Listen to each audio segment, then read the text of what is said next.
What's going on, everybody? MaxxWell Q here, and welcome back to Howto Tuesdays.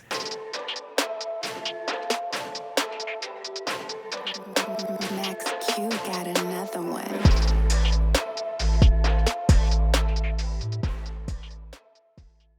I know we've been away for about 3 months now, and as you can see, I deleted all the Howto Tuesday videos because I wanted to start fresh.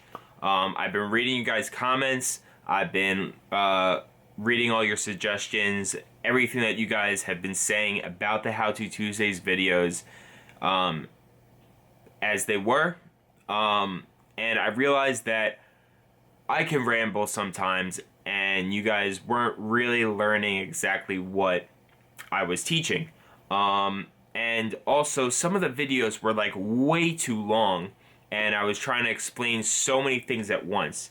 So I decided that instead of doing full-length, in-depth videos, I'm going to make it short and sweet and to the point. Of course, we are going to dive straight into it, and you're going to learn everything you need to know about that subject. But I'm not going to have them drag out to like 20, 25, 30 minutes.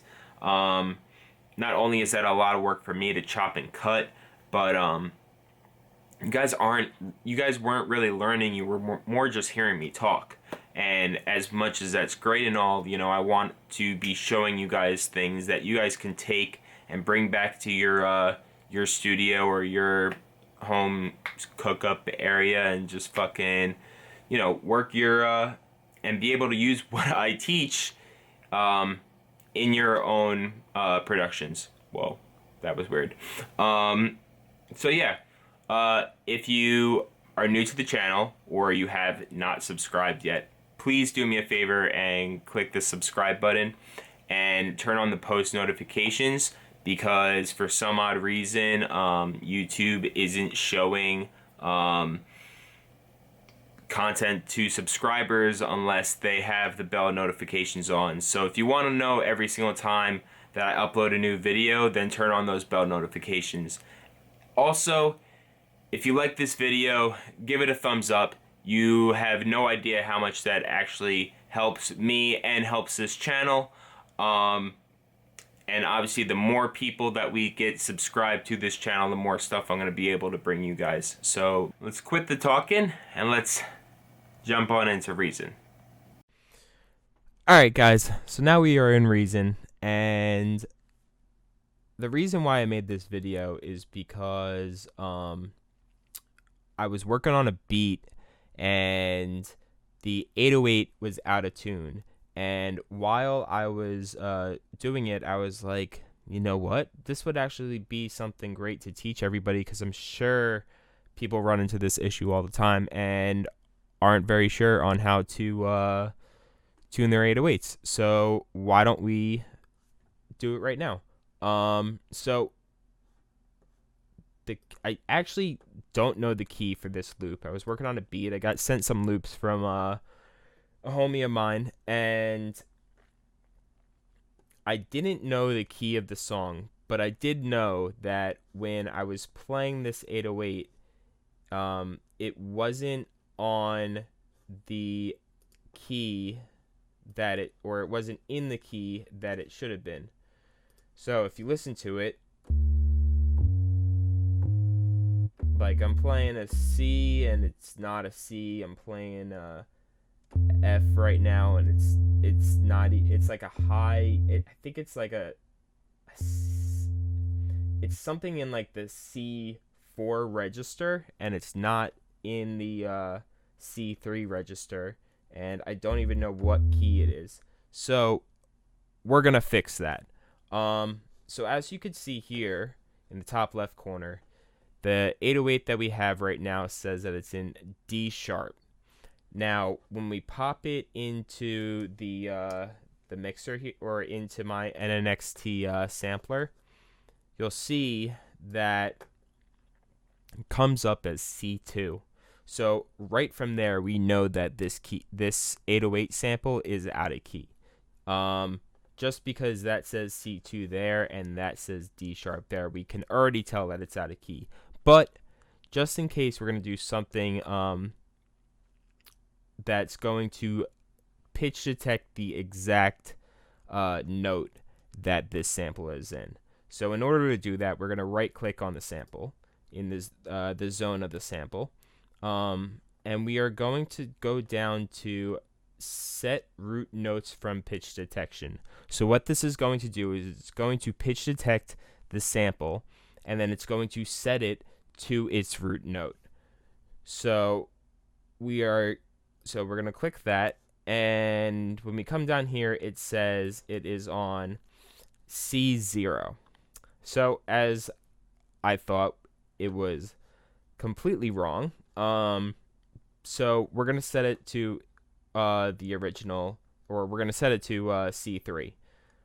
So in order to do that, you come down to this root wheel, or this root knob right here, and you're just going to scroll this up until you hit C3.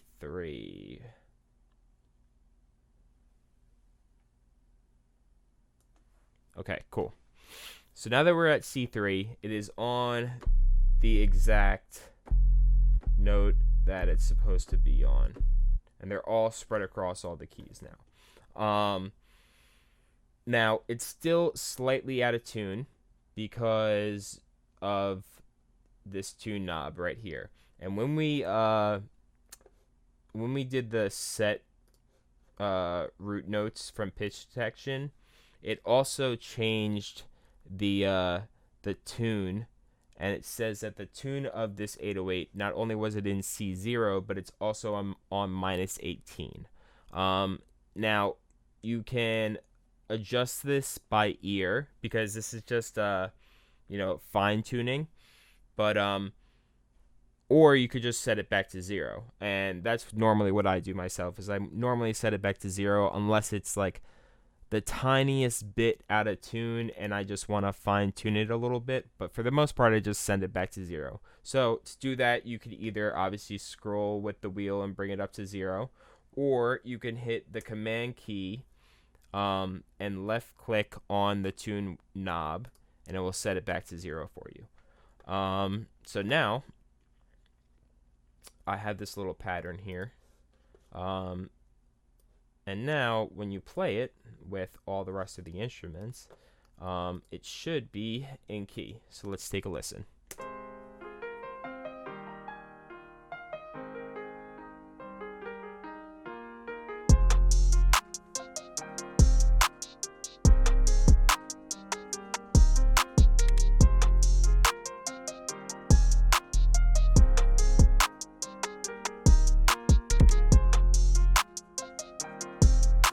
Perfect. All right, so it worked exactly how we wanted it to.